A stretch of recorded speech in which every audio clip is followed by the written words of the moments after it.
You've worked your whole life to accumulate enough assets to live the retirement lifestyle of your dreams. Now it's time to sit back, relax, and sit happily on the wealth you've piled up in your retirement accounts, only pulling funds out when you want to. However, that's not entirely true. Retirement funds cannot be kept in most of your accounts indefinitely. Starting in 2023, you have to start taking withdrawals from your qualified, tax-deferred retirement accounts when you reach age 73, and pay ordinary income tax every year on the amounts withdrawn. These withdrawals are called required minimum distributions, or RMDs. So what is an RMD?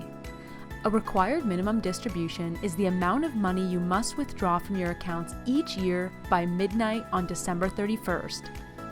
The types of accounts that you have to take withdrawals from are your traditional 401k, 403b, and 457b plans, traditional IRAs, SEP IRAs, and simple IRAs. Well, what about Roth IRAs or Roth 401ks? Great question.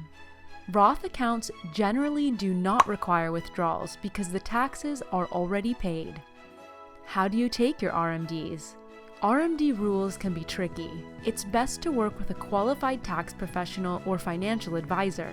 For instance, according to the IRS, the types of accounts you own dictate how you take RMDs. For taxable IRAs, you must calculate the RMD separately for each IRA that you own, but you can withdraw the total amount from one or more of the IRA accounts. 403b plans work the same way. However, RMDs required from other types of retirement plans, such as 401k and 457bs, have to be taken out separately from each account. How do I calculate RMD amounts? To get an idea of how much money you might have to withdraw and pay income taxes on, here's a simplified example. Let's say you have $200,000 in a traditional IRA account and are 73 years old. According to the IRS Uniform Life Table for age 73, your life expectancy factor is 26.5. $200,000 divided by 26.5 is $7,547.17. Therefore, $7,547.17 is your RMD total. For comparison, if you were 74, your factor would be 25.5, and your RMD would be $7,843.14. Each year, the percentage you must withdraw gets incrementally larger. So what happens if you don't take RMDs?